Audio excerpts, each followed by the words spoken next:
আফগানিস্তানের যুদ্ধ শেষ, ঘোষণা তালেবানের। কাবুল বিমানবন্দরে নিহত 5। জনগণের সরকার হলে আফগানিস্তানের সাথে সম্পর্ক অক্ষুণ্ণ থাকবে। পাবজি, ফ্রি ফায়ার সহ সব অনলাইন গেম বন্ধে হাইকোর্টের নির্দেশ। আজকালের মধ্যে বেসরকারিভাবে চাল আমদানির অনুমতি।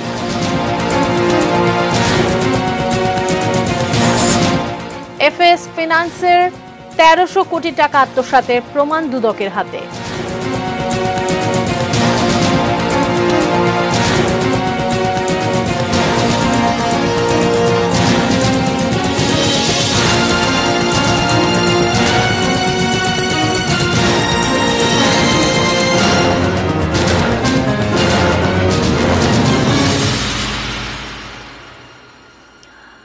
এডিএন নিউজ দেখছেন আখি ভদ্র, স্বাগত জানাচ্ছি সন্ধ্যা 6টার নিউজ আওয়ারে। জানিয়ে দিচ্ছিলাম সংবাদ শিরোনামগুলো।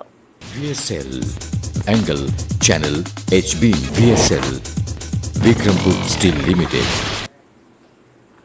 শুরুতেই আফগানিস্তান প্রসঙ্গ। আফগান যুদ্ধ শেষ, কাবুল দখলের পর এমন ঘোষণায় দিয়েছে তালেবান। সহিংসতার ভয়ে হাজার হাজার মানুষ কাবুল ছাড়ছেন। স্থানীয় বিমানবন্দরে লেগে গেছে হুড়োহুড়ি। কারাকারি করে বিমানে ওঠার চেষ্টার সময় 5 জন মারা গেছেন। বিশ্বের 60টি দেশ যৌথ বিবৃতিতে সাধারণ মানুষকে নিরাপদে কাবুল ছাড়ার আহ্বান জানিয়েছে। আফগানিস্তান যেন আবারও সন্ত্রাসবাদের সূতিকাগার হয়ে না ওঠে, সে ব্যাপারে সমমনাদের সতর্ক থাকার আহ্বান অনেক দেশের।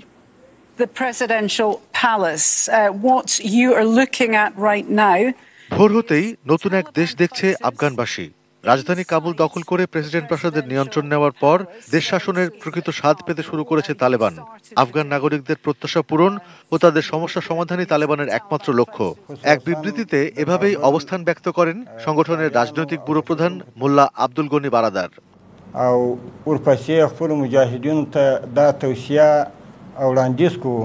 এর আগে দেশ ত্যাগ করে তাজিকিস্তানে অবস্থান নেওয়ার পর আফগান প্রেসিডেন্ট আশরাফ ঘানি ফেসবুকে তার ব্যক্তিগত পেজে এক পোস্টে বলেন, অনাকাঙ্ক্ষিত রক্তপাত এড়াতেই তিনি দেশ ত্যাগ করেছেন। তলোয়ার ও বন্দুকের জোরে তালেবান আফগানিস্তান দখল করেছে বলে উল্লেখ করেন তিনি। এদিকে তালেবান যোদ্ধারা কাবুলে প্রবেশের পর কাবুল আন্তর্জাতিক বিমানবন্দরে ভিড় করে হাজার হাজার মানুষ। সবারই লক্ষ্য যেভাবেই হোক কাবুল ত্যাগ করা। সেখানে অবস্থানরত মার্কিন সেনারা বিমানবন্দরের এয়ার ট্রাফিক কন্ট্রোলের দায়িত্ব নিলেও বিমানবন্দর জুড়ে দেখা দিয়েছে ব্যাপক বিশৃঙ্খলা। এ অবস্থায় আফগানিস্তানের আকাশসীমা এড়িয়ে চলছে বিশ্বের বেশিরভাগ বিমান সংস্থা। রুট পরিবর্তন করে পাকিস্তান ও ইরানের আকাশসীমা ব্যবহারের ঘোষণা দিয়েছে ইউনাইটেড এয়ারলাইন্স, ব্রিটিশ এয়ারওয়েজ ও ভার্জিন আটলান্টিক। এমন অবস্থায় আফগান পরিস্থিতির উপর বিশেষভাবে নজর রাখতে সমমনা দেশগুলোর প্রতি আহ্বান জানিয়েছেন ব্রিটিশ প্রধানমন্ত্রী বরিস জনসন। এমার্জেন্সি কোবরা কমিটির সঙ্গে বৈঠক শেষে জনসন বলেন, আফগানিস্তানের পরিস্থিতি অত্যন্ত নাজুক এবং সামনের দিনগুলোতে আরও খারাপ হতে পারে। দেশটিতে সন্ত্রাসবাদ যেন মাথাচাড়া দিয়ে না উঠতে পারে সে ব্যাপারে সতর্ক করেন তিনি। To prevent Afghanistan lapsing back into being a breeding ground for terror. এদিকে আফগানিস্তানে তালেবান উত্থানের প্রতিবাদে যুক্তরাষ্ট্রে বিক্ষোভ দেখিয়েছে সেখানে অবস্থানরত আফগান নাগরিকরা। Arpan Maitra, desk report, ATN news. তালেবানের পুনরুত্থান উগ্রবাদ উস্কে দেবে নাকি স্থিতিশীল সরকারের ধারাবাহিকতা রক্ষা করবে, জানার চেষ্টা করেছেন শাওন মাহফুজ। 1980 সালের ডিসেম্বরের শেষ দিক সোভিয়েত ইউনিয়নের হাতে লেখা হয়েছিল আফগান যুদ্ধের নিয়তি। আফগানিস্তান পরিণত হয়েছিল সোভিয়েত ইউনিয়নের ভিয়েতনামে। নিজেদের অস্তিত্ব রক্ষায় সৃষ্টি হয় আল কায়েদা, তালেবানের মতো জঙ্গি সংগঠন। সোভিয়েত বাহিনী চলে যাওয়ার পর বন্ধ হয়েছিল রক্তপাতের যুদ্ধ, কিন্তু তালেবানের ইসলামী হুকুমাতে ধর্মীয় গোড়ামির বিরুদ্ধে আফগানদের লড়াই অব্যাহত ছিল। আবারও রক্তপাত শুরু হয় আল কায়েদার টুইন টাওয়ারে হামলার মধ্য দিয়ে। 2001 সালে শুরু হয় প্রতিশোধের নেশায় মত্ত মার্কিনীদের অন্তহীন আফগান যুদ্ধ। বিশ্লেষকদের মতে কাগজে কলমে প্রশিক্ষিত আর পরনির্ভরশীল আফগান বাহিনীকে সহজেই হারিয়েছে তালেবান যোদ্ধারা। সংগঠিত তালেবানের কৌশলের কাছে ধীরে ধীরে পরাজয় বরণ করেছে বিদেশি শক্তি। গোপন গোয়েন্দা তথ্য বলে বহু সৈন্য আর বিলিয়ন বিলিয়ন ডলার খোয়ানো মার্কিনীরাও এক পর্যায়ে বুঝতে পেরেছিল তাদের টিকে থাকা অসম্ভব। তাই তো তালেবানের তারা খেয়ে নয়, বরং দীর্ঘদিন ধরে আলোচনার মধ্য দিয়েই তালেবানের ক্ষমতা দখল ও মার্কিন সৈন্য প্রত্যাহার হচ্ছে। তালেবানকে নিয়ে যাওয়া হয়েছে কাতার কিংবা ওয়াশিংটনে আলোচনার টেবিলে। রাশিয়া, চীন, ইরান, তুরস্ক ও ভারতের সঙ্গে আলোচনার মাধ্যমে কূটনৈতিক সফলতা দেখিয়েছে তালেবান। ধীরে ধীরে জঙ্গি গোষ্ঠী থেকে তাদের রাজনৈতিক গোষ্ঠী হিসেবে পরিচয় করিয়ে দেওয়ার একটা ক্ষেত্র তৈরি করা হয়েছে বলে মনে করেন বিশ্লেষকরা। অনেকের মতে শান্তিপূর্ণ ক্ষমতা হস্তান্তর প্রক্রিয়ার মাধ্যমে তারা বহির্বিশ্বের স্বীকৃতি আদায়ের চেষ্টা করেছে, যেটা 1996 সালে তারা পারেনি। এই সংযমী আচরণ তাদের গ্রহণযোগ্যতা বাড়াবে। তবে উগ্রবাদের বিস্তার নিয়ে উদ্বেগ থেকেই যাচ্ছে। তালেবানের বিজয় নিঃসন্দেহে অন্য উগ্রবাদী গোষ্ঠীগুলোকে উৎসাহিত করবে। তবে তাদেরকে সমর্থন দিয়ে আঞ্চলিক স্থিতিশীলতা রক্ষার প্রতিশ্রুতি ভঙ্গ করে তালেবান নিজেদের পায়ে কুড়াল মারবে কিনা তাই এখন দেখার বিষয়। Shaon Mahfuz, desk report, ATN news. 2001 সালে ক্ষমতাচ্যুত হবার পর থেকেই পশ্চিমা সমর্থিত আফগান সরকারের বিরুদ্ধে লড়াই করে আসছে তালেবান। সেই থেকেই তালেবানের এই যুদ্ধে গুরুত্বপূর্ণ অবস্থানে থেকে নেতৃত্ব দিচ্ছেন 6 জন নেতা। কিন্তু এই নেতারা কারা? তালেবান 80-র দশকে যাত্রা শুরু সোভিয়েত বাহিনী থেকে বিতাড়িত মুজাহিদিন সদস্যদের নিয়ে। এরপর আফগানিস্তানের গৃহযুদ্ধে অংশ নেওয়া সংগঠনগুলোর সঙ্গে যোগ দেয় 1994 সালে। এর 2 বছরের মধ্যেই দেশটির বেশিরভাগ অংশ দখল করে নেয়, জারি করে শারিয়া বা ইসলামী শাসন। আফগানিস্তানে ইসলামী শাসন চাপিয়ে ধর্মীয় সংখ্যালঘুদের নৃশংসভাবে দমনপীড়নের অভিযোগ তাদের বিরুদ্ধে। যখন সর্বোচ্চ নেতা ছিলেন তালেবান প্রতিষ্ঠাতা মোল্লা মোহাম্মদ ওমর। 2001 সালে ক্ষমতাচ্যুত হয়ে আত্মগোপনে চলে যান তিনি। 2013 সালে তার মৃত্যুর খবর আসে। 2 দশক পর আবারও আফগানিস্তানের নিয়ন্ত্রণ তালেবানের হাতে। কারা এই দলকে পেছন থেকে চালাচ্ছেন? 2016 সালে আফগান পাক সীমান্তে মার্কিন ড্রোন হামলায় আক্তার মনসুর নিহত হলে দায়িত্ব নেন হাইবাতুল্লাহ আখুনজাদা। বিশ্বস্ত নেতা হিসেবে পরিচিত ইসলামী আইনবিদ হন তালেবান সর্বোচ্চ নেতা। 60 বছর বয়সী হাইবাতুল্লাহ আখুনজাদা অজানা অবস্থান থেকে পরিচালনা করছেন তালেবানের নিয়ন্ত্রণ। তালেবান প্রতিষ্ঠাতা মোল্লা ওমরের ছেলে মোল্লা মোহাম্মদ ইয়াকুব সংগঠনের সামরিক অভিযান দেখভালের দায়িত্ব তার হাতে। বয়স কম থাকায় দলীয় প্রধানের দায়িত্ব তার পরিবর্তে দেয়া হয় আখুনজাদাকে। সিরাজউদ্দিন হাক্কানি বিখ্যাত মুজাহিদিন কমান্ডার জালালউদ্দিন হাক্কানির ছেলে। হাক্কানি নেটওয়ার্ক পরিচালনার পাশাপাশি পাকিস্তান আফগানিস্তান সীমান্তে তালেবানের অর্থনৈতিক ও সামরিক সম্পদের হিসাব তার হাতে। আফগানিস্তানের বিভিন্ন গুরুত্বপূর্ণ স্থাপনায় আত্মঘাতী হামলা এবং তৎকালীন প্রেসিডেন্ট হামিদ কারজাইকে হত্যা চেষ্টার দায়ে অভিযুক্ত হাক্কানি নেটওয়ার্ক। মোল্লা আব্দুল ঘানি বারাদার তালেবানের সহকারী প্রতিষ্ঠাতা। বারাদার বর্তমানে সংগঠনটির রাজনৈতিক কার্যালয়ের প্রধান। কাতারের রাজধানী দোহায় অনুষ্ঠিত আফগানিস্তানের অস্ত্রবিরতি ও শান্তি চুক্তি সংক্রান্ত আলোচনায় অংশ নেন আলোচক হিসেবে। যদিও সেই চুক্তি আলোর মুখ দেখেনি আজও। শের মোহাম্মদ আব্বাস স্তানিক জাই আফগানিস্তানের ক্ষমতায় থাকাকালীন তালেবানের একজন মন্ত্রী হিসেবে দায়িত্ব পান। তালেবান পতনের পর কাতারের দোহা থেকে সেখানকার দলীয় রাজনৈতিক প্রধান হিসেবে দায়িত্ব পালন করেন তিনি। আব্দুল হাকিম হাক্কানি তালেবানের সমঝোতাকারী দলের প্রধান। তালেবান সরকারের ধর্মীয় কাউন্সিলের প্রধান বিচারক ছিলেন তিনি। আখুনজাদার অত্যন্ত ঘনিষ্ঠ হিসেবে তাকে বিবেচনা করা হয়। কাবুল দখলের পর তালেবানের পক্ষ থেকে এই 6 জনের কাকে ক্ষমতায় বসানো হবে তা এখন সময়ের ব্যাপার। Arpan Maitra, desk report, ATN news. আফগানিস্তানে সেদেশের জনগণের মতামতের প্রতিফলন দেখতে চায় বাংলাদেশ। সেখানে স্থিতিশীল সরকার গঠন হবার পর দেশটির সঙ্গে কূটনৈতিক যোগাযোগ করবে ঢাকা। এদিকে আফগানিস্তানে থাকা 3 বাংলাদেশিকে এরই মধ্যে উদ্ধার করা হয়েছে। আরও 7 জনের সঙ্গে যোগাযোগ করছে সরকার।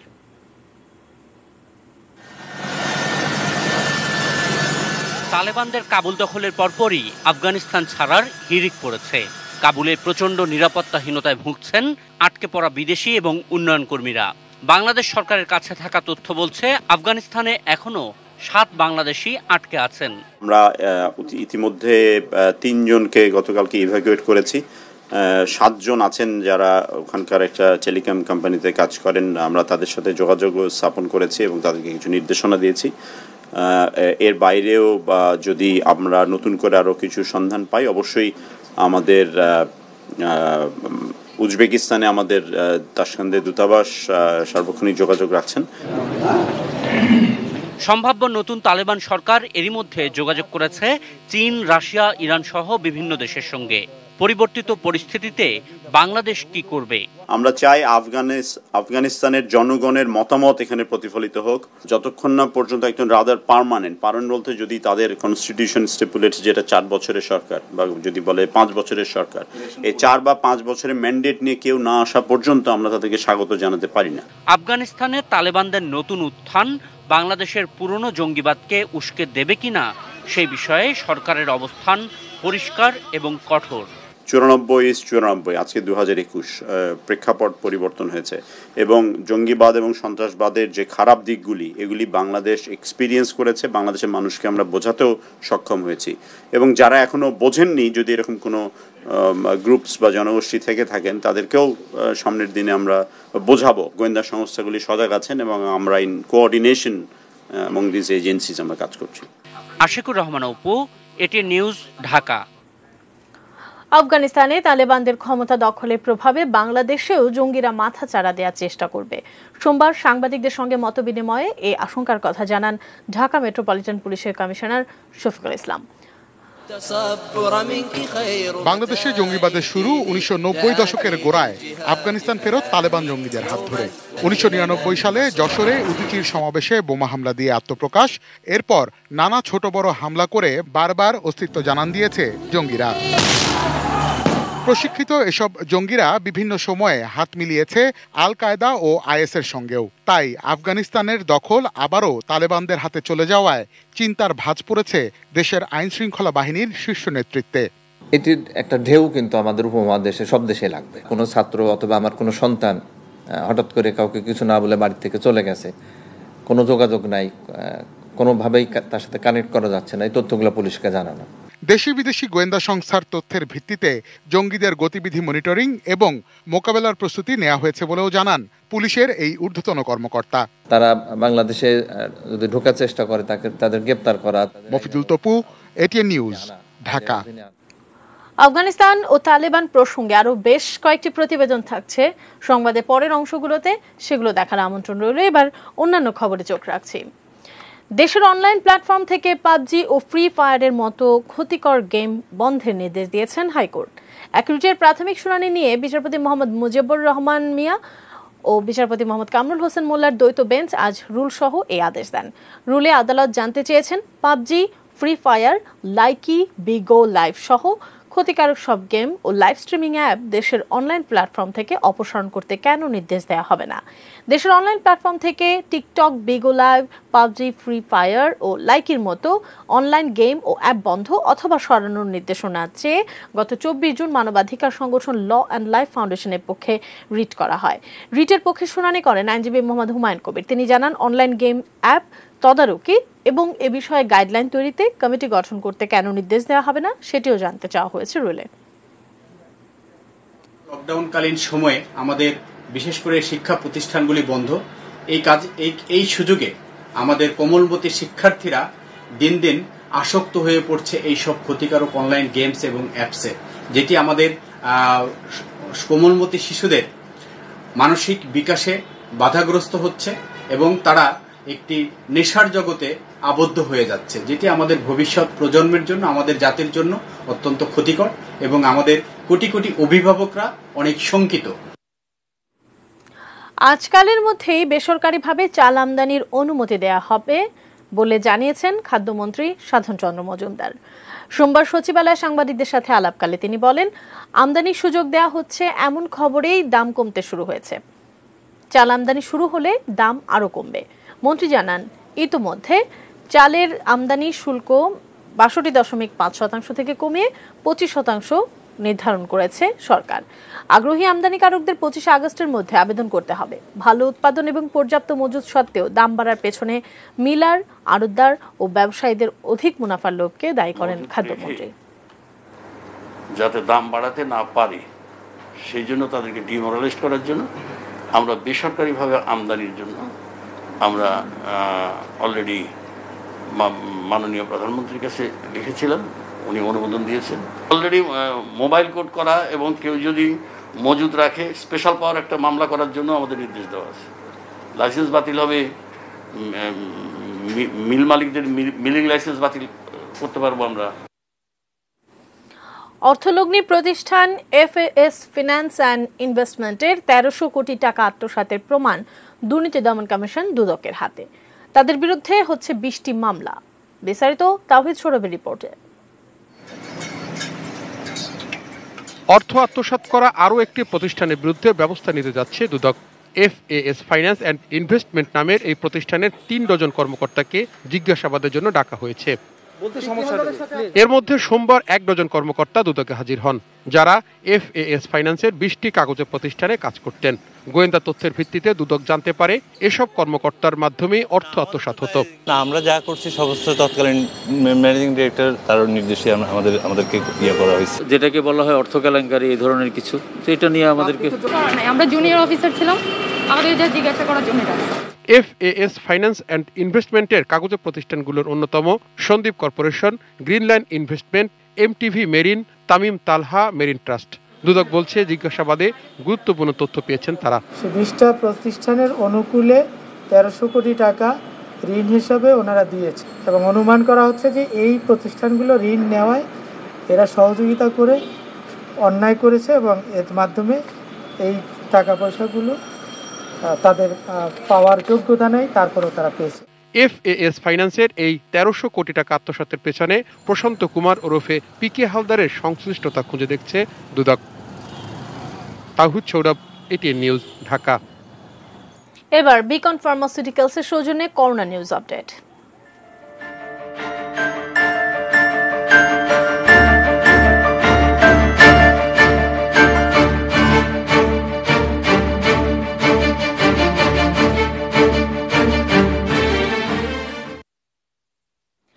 করোনা সংক্রমণ তুলনামূলক কিছুটা কম হলেও আইসিইউর সংকট কাটেনি, অর্থাৎ সংক্রমণ কমলেও কমেনি সংক্রমণের তীব্রতা। হাসপাতাল কর্তৃপক্ষ বলছে এখনো স্বস্তির সময় আসেনি, সংক্রমণের নিম্নমুখী গ্রাফ ধরে রাখতে হবে। করোনা ডেডিকেটেড হাসপাতালগুলোতে অ্যাম্বুলেন্সের সারি দীর্ঘ হয়েছে জুলাই মাস জুড়েই। এ মাসের দ্বিতীয় সপ্তাহে এসে খানিকটা পরিবর্তন, তুলনামূলক কিছুটা কমতে শুরু করেছে শনাক্তের সংখ্যা। মৃতের সংখ্যাও ২০০ নিচে কয়েকদিন ধরে। ফলে গত ২ মাসের মধ্যে এ সপ্তাহেই ডিএনসিসি ঢাকা মেডিকেল কলেজ হাসপাতালে করোনা রোগীদের জন্য বেড খালি পাওয়া গেছে, যদিও আইসিইউ সংকট কাটেনি এখনো। 840 পেশেন্ট ছিল কিছুদিন আগেও, আজকে দেখতে পাচ্ছি 700 পেশেন্ট। সো কমেছে পেশেন্ট আমাদের, মানে কিছু কিছু বিছানাও খালি। আর আইসিইউতে এখনও প্রেশার আছে, কারণ আমাদের সারা বাংলাদেশ থেকে ক্রিটিক্যাল কেসগুলো আসে, তো সো ওই জায়গাটায় কিন্তু অনেক সময় লাগবে। একই অবস্থা বিএসএমএমইউতেও। ফিল্ড হাসপাতাল এবং করোনা ইউনিটে আগের তুলনায় রোগী কম। হাসপাতাল কর্তৃপক্ষ বলছে রোগীদের মধ্যে সচেতনতা বেড়েছে। রোগী সংখ্যা দিয়ে কিন্তু এই বিবেচনার সিদ্ধান্তে আসা যাবে না যে রোগী কম বা বেশি, কারণ আইসিইউ ক্রাইসিস বরাবরই আছে এবং কোভিডের শুরু থেকেই বাংলাদেশের সকল হসপিটালে কিন্তু আইসিইউ একটু ক্রাইসিস ছিল। ডেল্টা ভ্যারিয়েন্টের কারণে সংক্রমণের তীব্রতা আগের যে কোনো সময়ের চেয়ে বেশি, তাই সংক্রমণের গ্রাফ নিয়ে এখনই সন্তুষ্ট হবার সময় আসেনি। স্বাস্থ্যবিধি নিয়ে জনসচেতনতা বাড়লেই সম্ভব করোনা নিয়ন্ত্রণে আনা। সত্যিকার অর্থে স্বাস্থ্যবিধিগুলো সকল লেভেলে মেনে চলি, তাহলে আমার মনে হয় সংক্রমণটা বর্তমান পর্যায়ে রাখা সম্ভব। প্যান্ডেমিক যে করোনা ভাইরাস, এইটা নিয়ে যদি আমরা সবাইকে ওইভাবে সম্পৃক্ত হয়ে একটা সুন্দর মেসেজ সবাইকে দিতে পারি এবং সবাই যদি সচেতন হয়, ইট উইল বি বেটার। আমাদের এটা থেকে বেরোয় আসার জন্য সহজ হবে।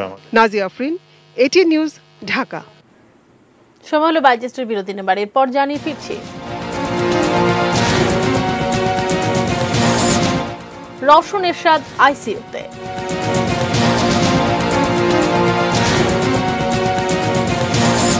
সড়ক দুর্ঘটনায় হবিগঞ্জ ও নারায়ণগঞ্জের 9 জনের মৃত্যু।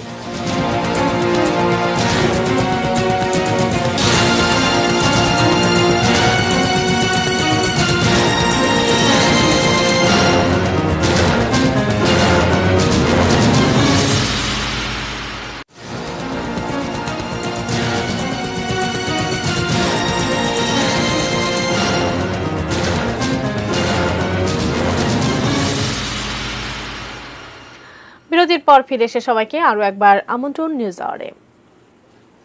এবার সোশ্যাল ইসলাম ব্যাংক লিমিটেড বাণিজ্য সংবাদ। চট্টগ্রাম বন্দর থেকে পণ্য খালাসে দুদিনের ক্ষেত্রে বেসরকারি ইনল্যান্ড কন্টেইনার ডিপো থেকে লাগছে 6 থেকে 7 দিন। বন্দরের তুলনায় খরচও বেশি। এই অবস্থায় বেসরকারি আইসিডির পরিবর্তে বন্দর থেকে পণ্য খালাস করতে চায় বাংলাদেশ পোশাক রপ্তানিকারক ও মালিক সমিতি বিজিএমইএ। বেসরকারি আইসিডি থেকে শতভাগ আমদানি পণ্য খালাসের সিদ্ধান্তের পরিপ্রেক্ষিতে চট্টগ্রাম কাস্টমস কমিশনারকে দেয়া পত্রে এ দাবির কথা জানিয়েছে বিজিএমইএ। সংশ্লিষ্টরা জানায়, লকডাউন সহ সার্বিক পরিস্থিতিতে চট্টগ্রাম বন্দরে কন্টেইনার জট তৈরি হয়। এ পরিপ্রেক্ষিতে নৌ পরিবহন মন্ত্রণালয় ও জাতীয় রাজস্ব বোর্ড বন্দরের পাশাপাশি বেসরকারি আইসিডি থেকে শতভাগ আমদানি পণ্য বোঝাই কন্টেইনার খালাসের সিদ্ধান্ত নেয়। দীর্ঘদিন ধরে বেসরকারি আইসিডি গুলো থেকে 37 ধরনের আমদানি পণ্য খালাস হলেও গত 25 জুলাই থেকে সব ধরনের পণ্য বোঝাই কন্টেইনার আইসিডি থেকে খালাসের সিদ্ধান্ত নেওয়া হয়। মেট্রো প্রেজেন্স কৃষি সংবাদ, সুজলা সুফলা।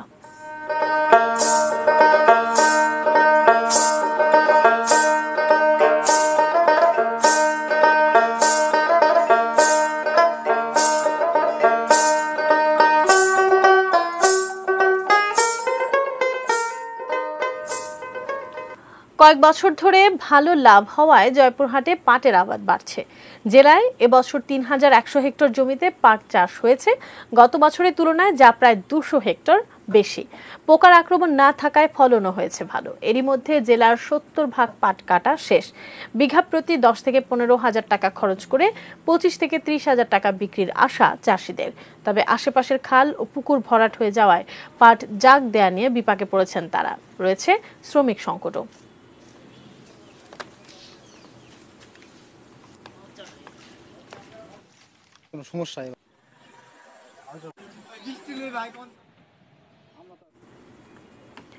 বঙ্গবন্ধু শেখ মুজিবুর রহমানের 46তম শাহাদাত বার্ষিকী ও জাতীয় শোক দিবস স্মরণে আওয়ামী লীগের কেন্দ্রীয় কার্যালয়ে চলছে আলোচনা সভা।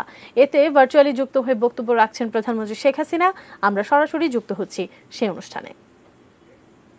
নোট নেই, রাস্তাঘাট, পুল, ব্রিজ, রেল সবই ভাঙা অবস্থা, পোর্ট বন্ধ।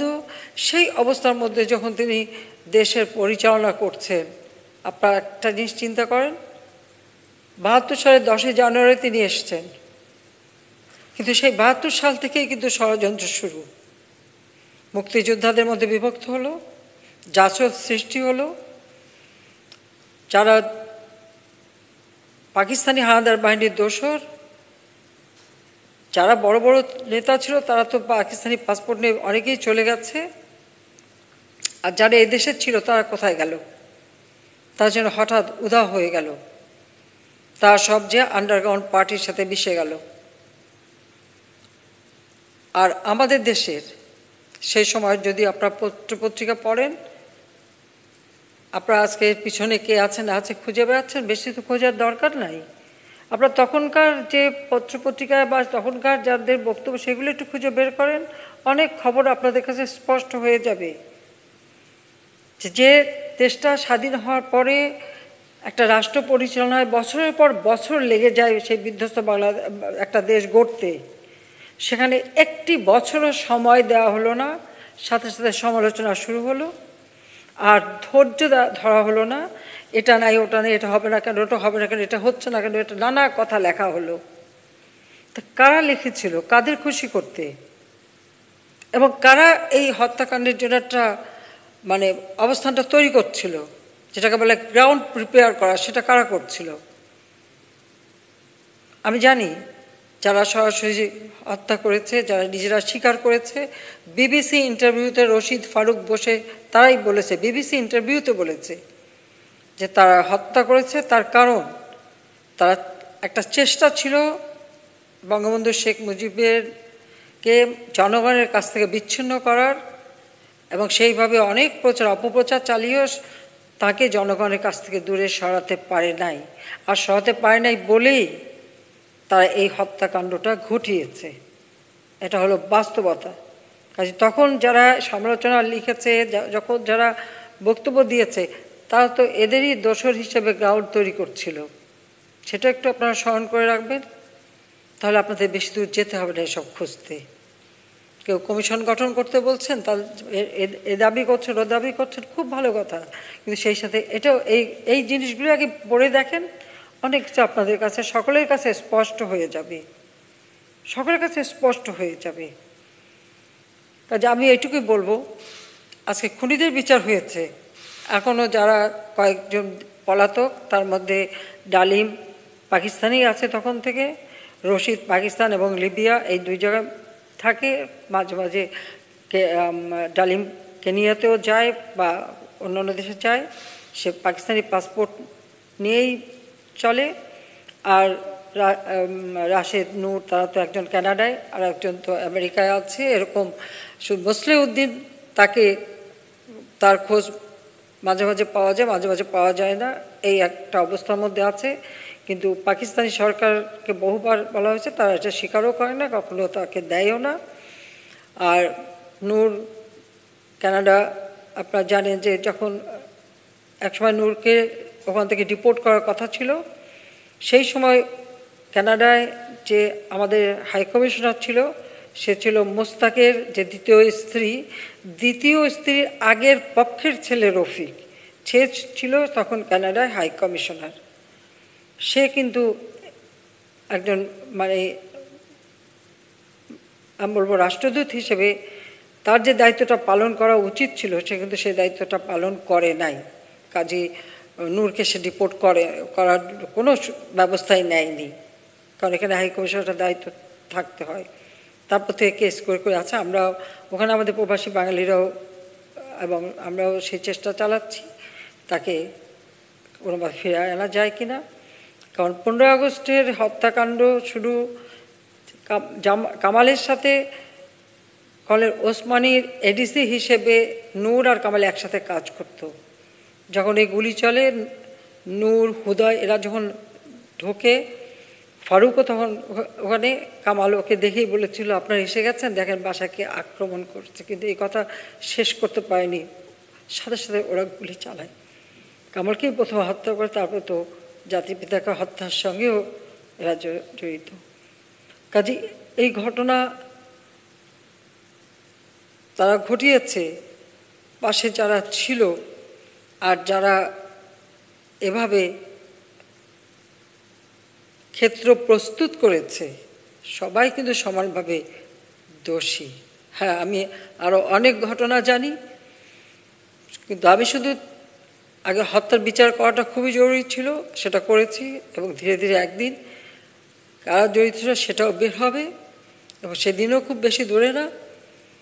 তবে আমার একটাই লক্ষ্য ছিল, আমি সবসময় এটাই বলেছি, এই বাংলাদেশের মানুষকে যারা চিরদিন শোষণ করতে চেয়েছে, বঞ্চিত রাখতে চেয়েছে, ক্ষুধার্ত রাখতে চেয়েছে, দারিদ্র্যের কষাঘাতে জর্জরিত হোক সেটা চেয়েছে, বাংলাদেশের মানুষের ভাগ্য পরিবর্তন করতে চায়নি, তাদের দরিদ্র রেখে দিয়ে তাদের দেখে দেখে বিদেশ থেকে সাহায্য এনে লুটে খেয়েছে, যারা এই বাংলাদেশের মানুষকে কোনো দিন এই মানুষ শোষণের হাত থেকে মুক্তি পাক আর সুন্দর জীবন পাক, যেটা জাতির পিতার একমাত্র স্বপ্ন ছিল, যে বাংলাদেশের মানুষ অন্ন পাবে, বস্ত্র পাবে, উন্নত জীবনের অধিকারী হবে, সেই বাংলাদেশের মানুষকে উন্নত জীবনের অধিকারী করার থেকে যারা সব সময় ষড়যন্ত্র করেছে, সেই বাংলাদেশের মানুষের ভাগ্য পরিবর্তন করা, তাদের ক্ষুধা দারিদ্র্য থেকে মুক্তি দেওয়া,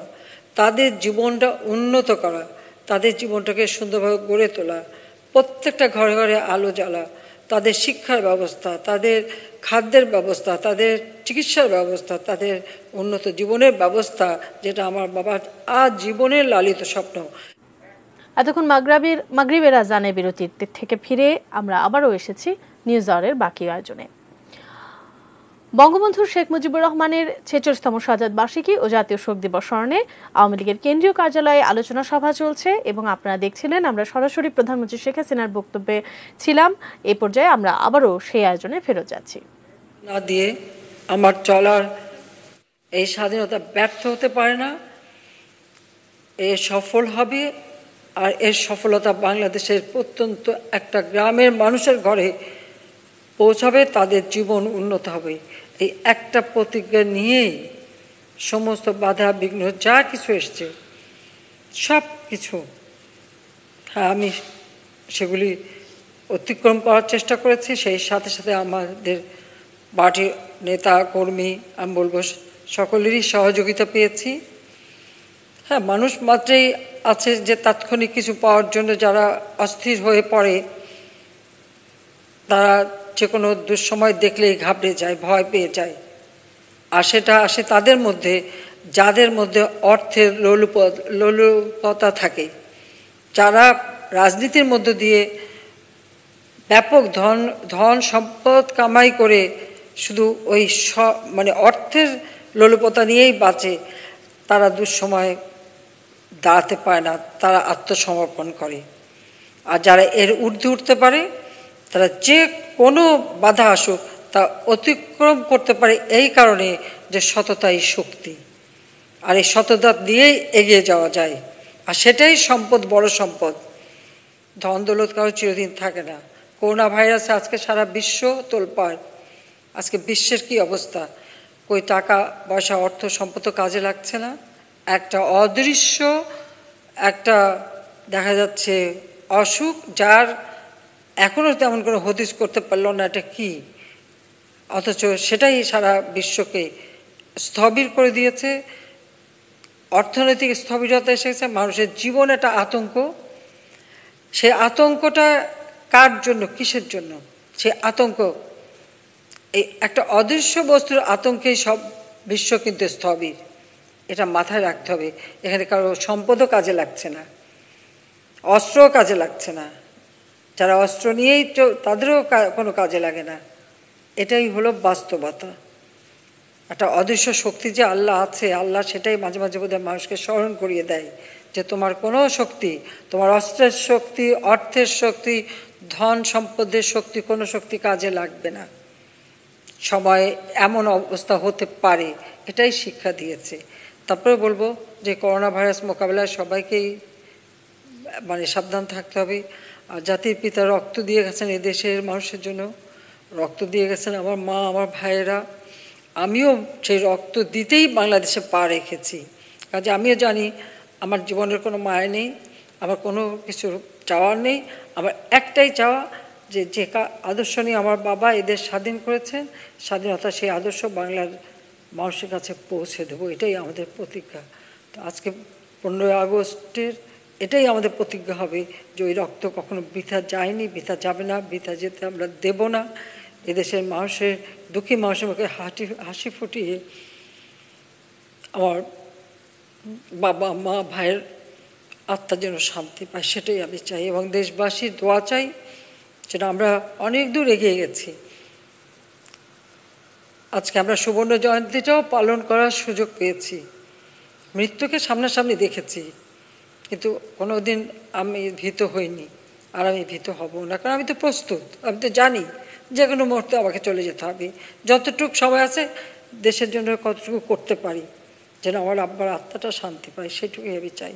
সবাইকে ধন্যবাদ। আজকে আলোচনা আপনারা খুব ভালো বক্তব্য রেখেছেন, সেজন্য সবাইকে ধন্যবাদ। এই করোনার জন্য সামনে দেখা হচ্ছে না, এটা আরও কষ্টের। কারণ মা বাবা ভাই সব হারিয়ে তো এই আওয়ামী লীগের নেতাকর্মী তো আপন, আর বাংলাদেশের মানুষই তো আমার আপন জন হিসেবে পেয়েছিলাম।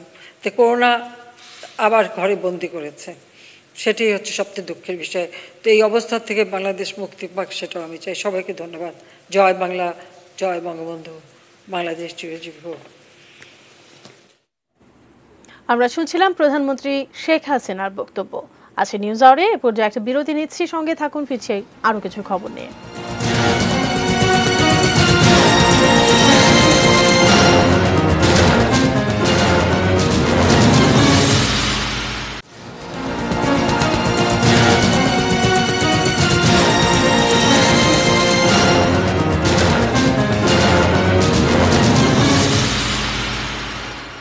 বিরতির পর ফিরে এসে সবাইকে আরো একবার নিউজ আওয়ারে স্বাগত জানাচ্ছি।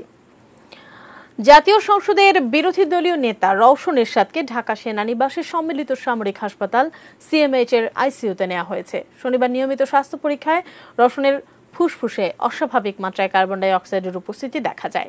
এরপরই তাকে হাসপাতালে ভর্তি করা হয়।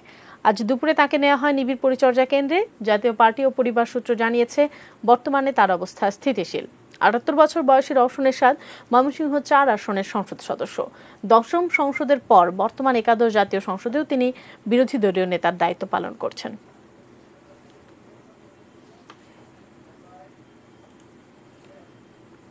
হবিগঞ্জের শায়েস্তাগঞ্জে কভার্ড ভ্যানের ধাক্কায় সিএনজি অটোরিকশার 6 যাত্রী নিহত হয়েছেন।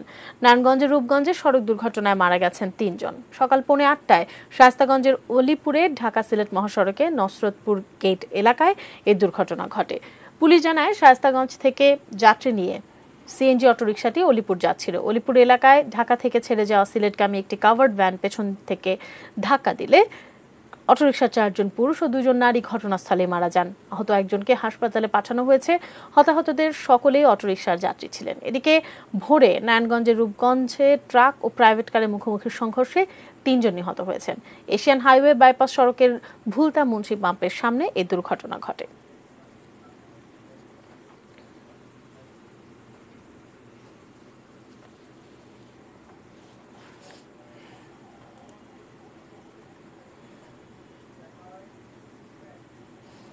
আবারও আন্তর্জাতিক প্রসঙ্গ। পদত্যাগ করেছেন মালয়েশিয়ার প্রধানমন্ত্রী মুহিদ্দিন ইয়াসি ও তার মন্ত্রিসভা। রাজার কাছে পদত্যাগপত্র জমা দেওয়ার আগে সোমবার সকালে শেষবারের মতো মন্ত্রিসভার বৈঠকে সভাপতিত্ব করেন মুহিদ্দিন।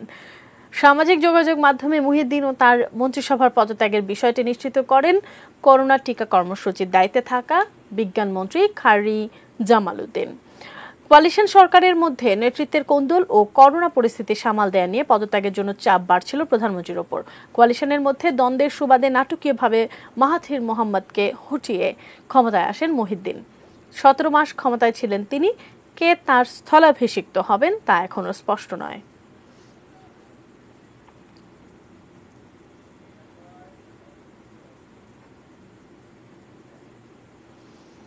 শেষ করব 2 শিশু দুর্জয় ও অবন্তিকার সাথে পরিচয় করিয়ে দিয়ে।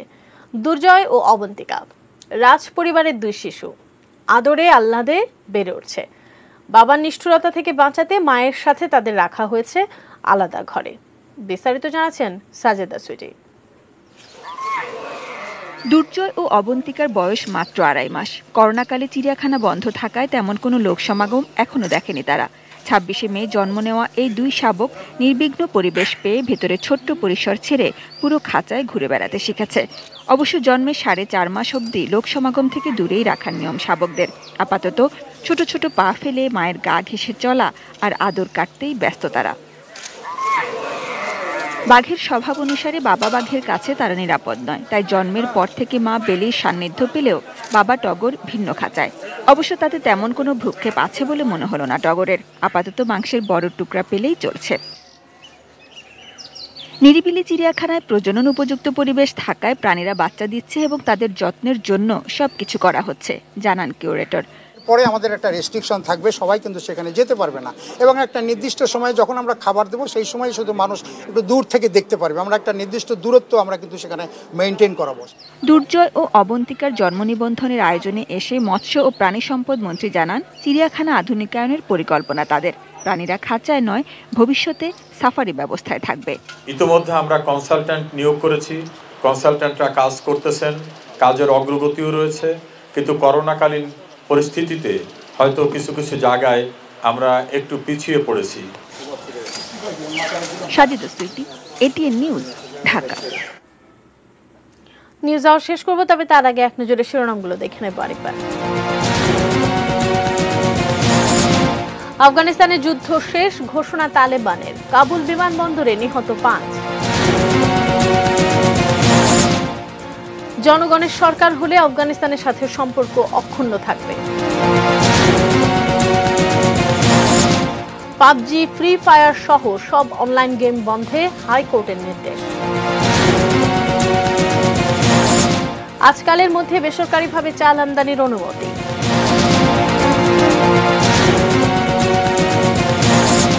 এফএএস ফিন্যান্সের 1300 কোটি টাকা আত্মসাতের প্রমাণ দুদকের হাতে। রওশন এরশাদ আইসিইউতে।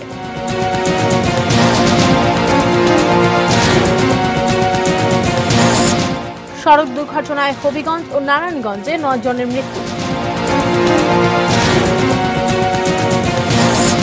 পদত্যাগ করেছেন মালয়েশিয়ার প্রধানমন্ত্রী।